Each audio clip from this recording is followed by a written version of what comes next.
Bakit? Hindi mo nabayaran? Sorry. Hoy naman naman, di ko pa pinaalala sa'yo yan.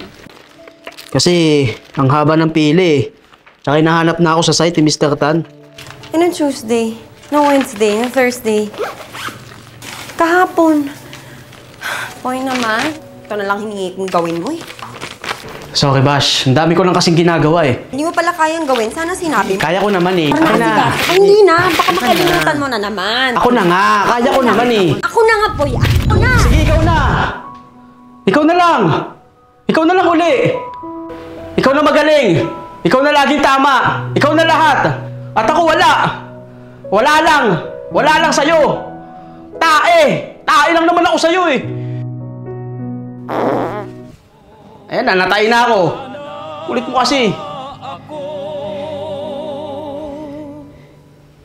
Anak ka ng pu. Anak ka ng pu.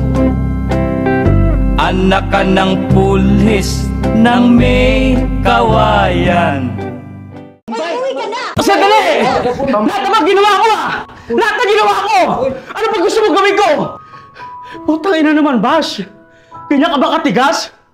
Ha? Pakaawa mo na sa akin, sumagot ka naman oh! Hoy! Sumagot ka! Hoy! Hoy! Tama na!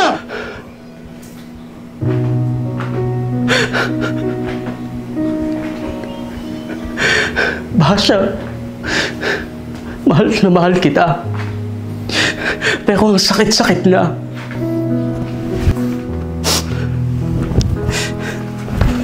Uy! Ito na yung utang ko sa'yo, 200 oh. Ha? Saksak mo sa baga mo. 200 lang utang ko sa'yo. Pinusupa ko sa social media. Anak ka ng pu.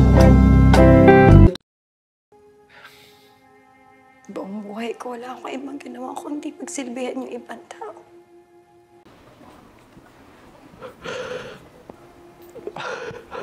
Para mahalin nila ako.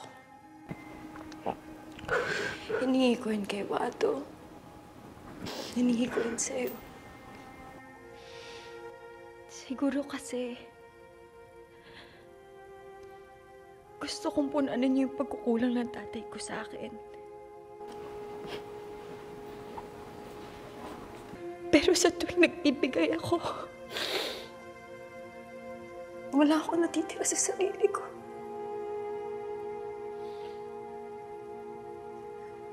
Nauubos ako.